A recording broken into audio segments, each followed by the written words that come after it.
Okay, so low tension systems. I don't want to write a bunch of notes about this. I mean, I've never even seen a low tension system. They're so old, but they're out there, I suppose. Some old aircraft, and we did talk about this a little bit. The low tension is where the primary voltage leaves the magneto and then goes to a coil somewhere else.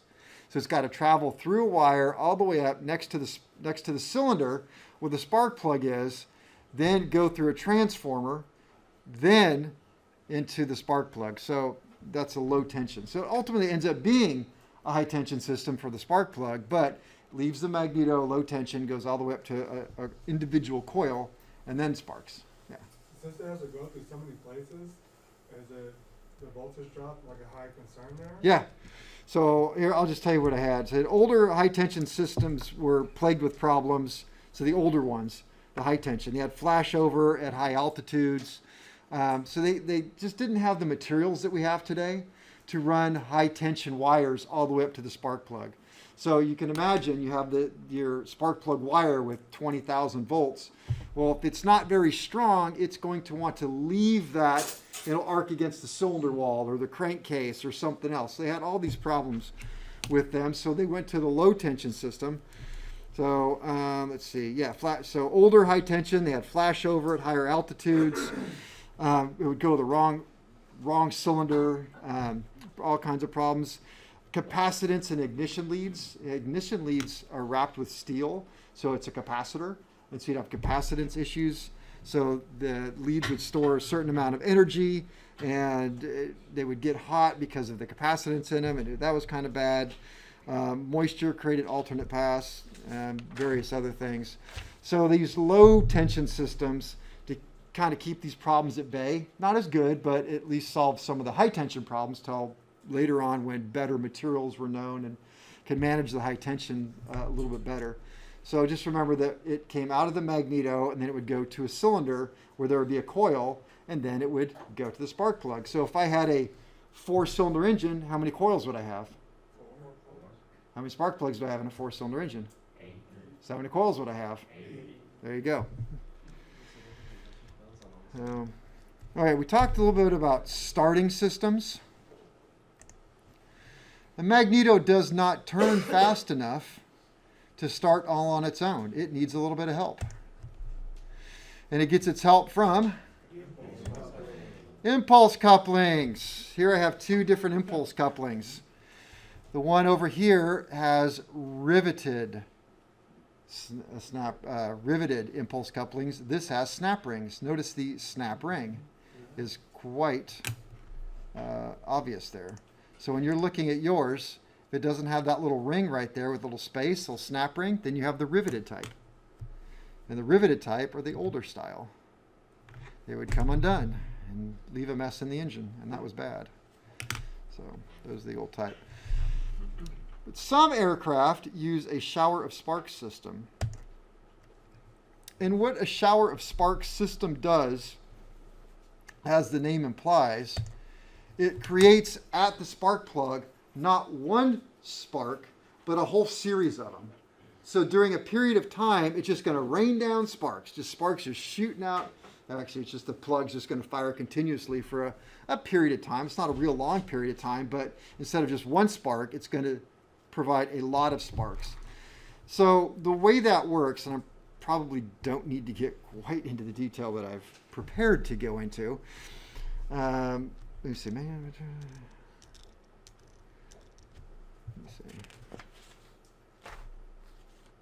Yeah, so the other name for it's starting vibrator.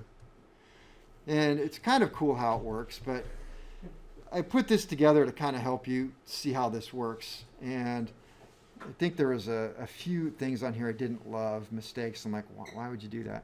But anyway, so figure 1 represents a magneto circuit with the engine not running, all switches in the off position. As illustration points out, each magneto switch input is connected to ground through the ignition switch. So if magneto is grounded, it is off. Okay, so all of this right here, let me go to the laser. All of this right here is the switch inside of the cockpit. That, of course, is the battery, wherever the battery goes. This is left magneto, right magneto, and a representation of a piston. Here's a starting vibrator box that is usually mounted to the firewall. So this will not have an impulse coupling. The whole point of this is to get rid of the impulse coupling. But you need what to start it? Battery. So can you hand prop this thing? No. Can you hand prop something with an impulse coupling? Yeah. Don't want to, but there we are. So I think that I did this in a way that would make it easy. So here we go. So turn the ignition switch to start. Now, remember that ignition switches, if there's only one mag with an impulse, it's the left, because when you go to start, it automatically shuts off the right and leaves the left one open to work. If you, as the mechanic, either switch the wires or switch the magnetos, you're going to have problems. So one of the things I tell people, when they start having a magneto problem, yeah, man, my right mag just isn't working. What do you think I should do? One, make sure that you're really checking that the switch is correct. And when you have it running on the right, it's actually running on the right. You'd be surprised how many times they get swapped. Both wires come out of the firewall, they go to a spot, and then they spread out. It's easy to get them crossed.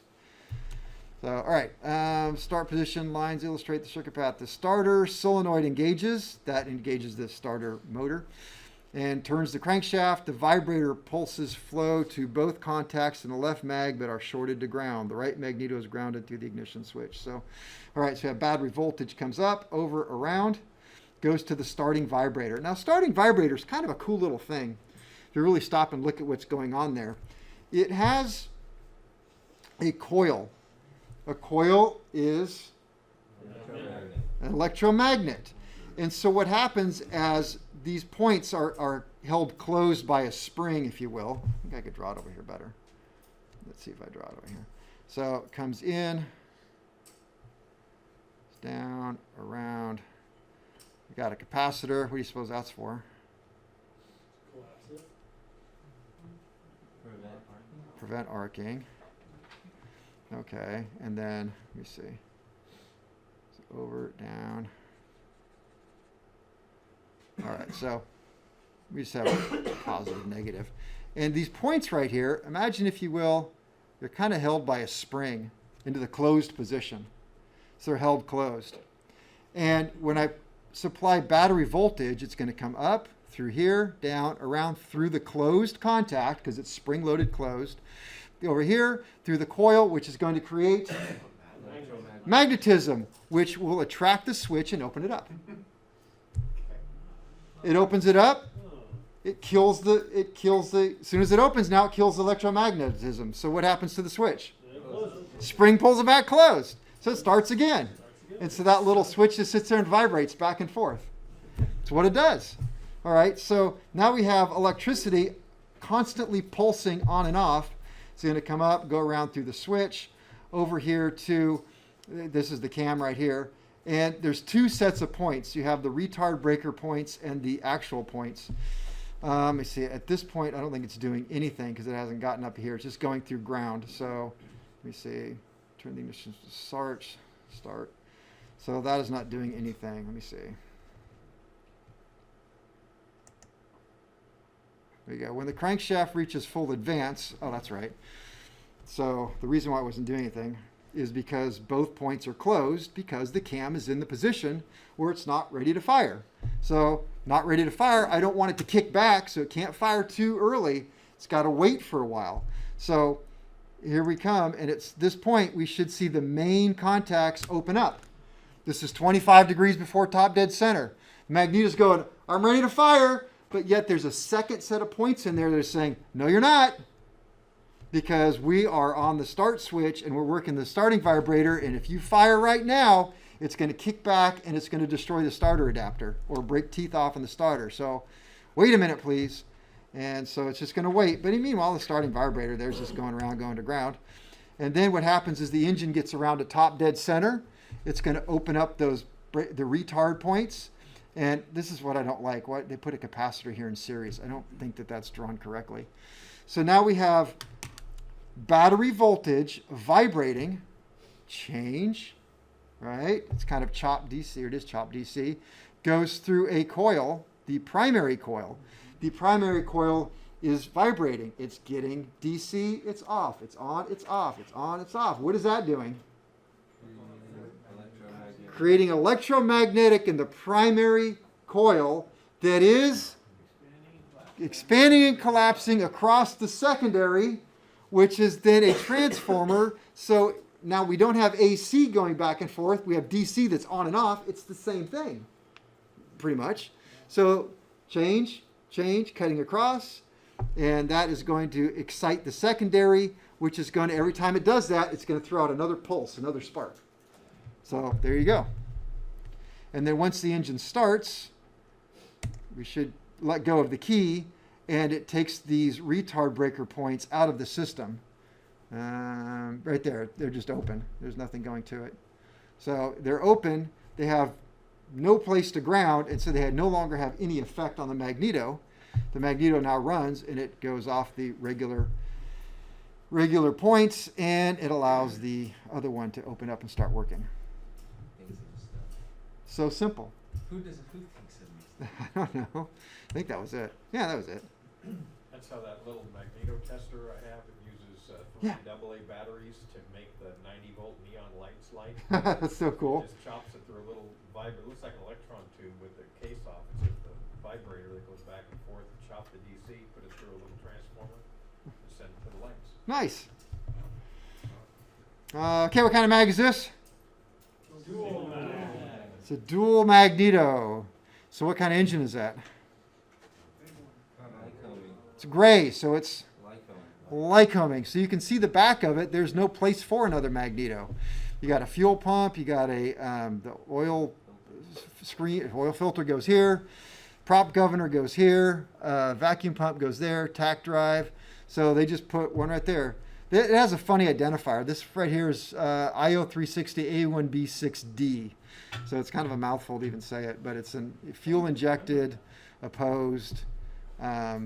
I just happen to know with the dual mags, they're always A1B6Ds. So what else can I tell you about that one? These pipes are cool. See how they're this is a tuned induction system. All the pipes are exactly the same length, even though they have to go to different places. So, okay.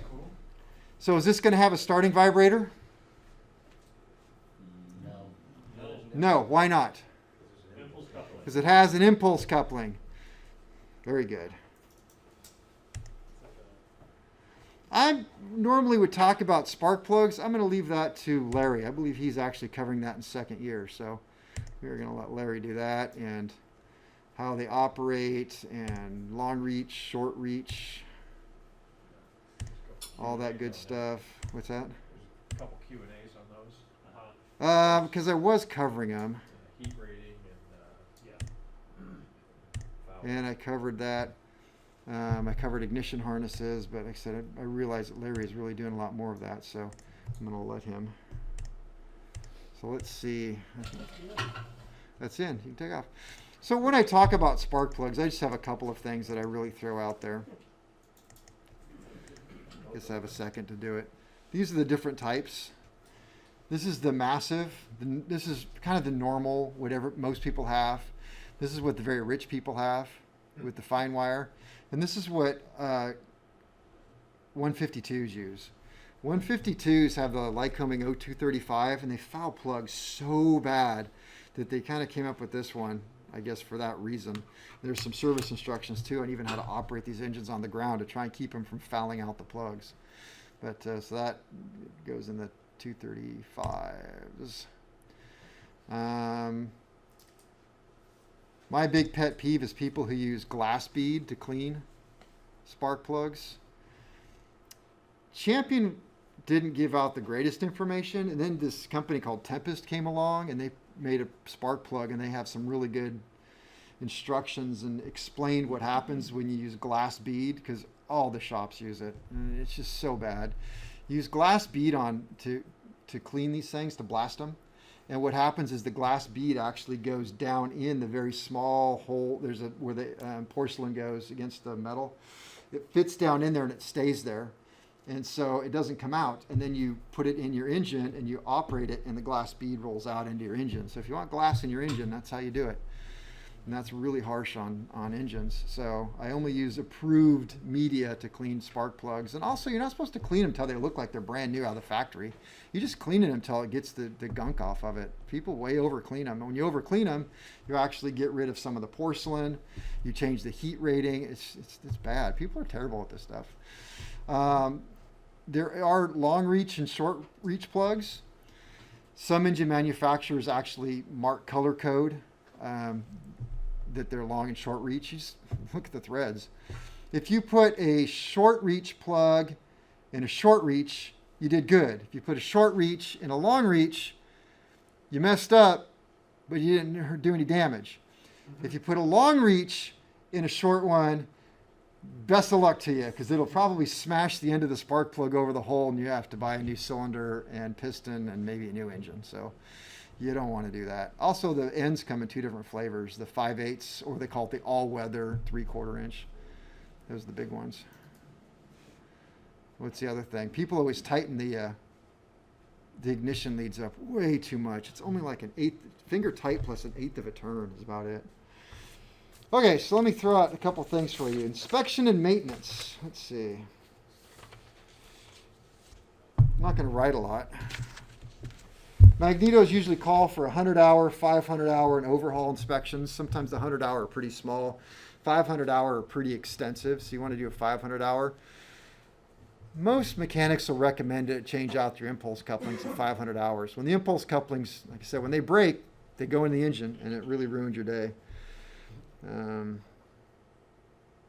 Gosh, I had all kinds of stuff here we don't need to get into. Larry will get into all this inspection stuff.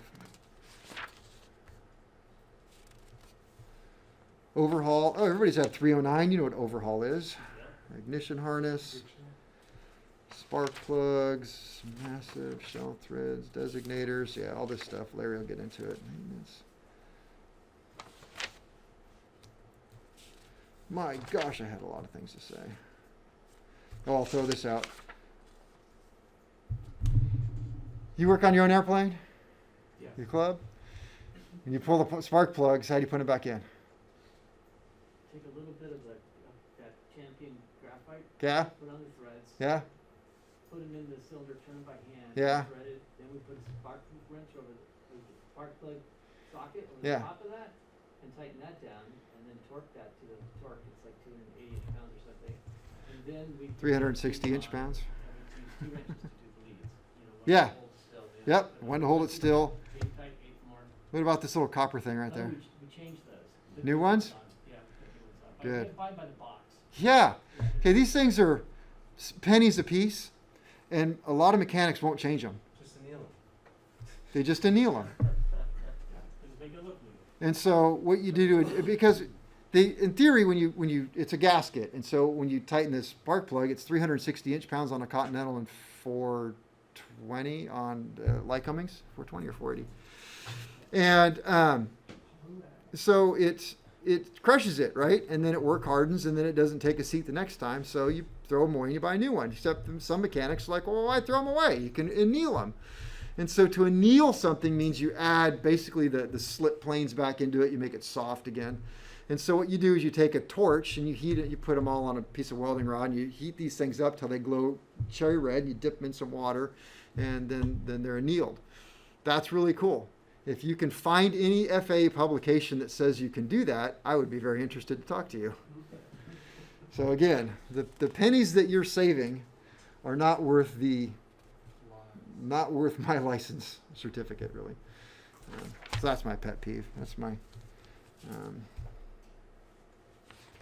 All right, talked about all that. All right. We talked about battery.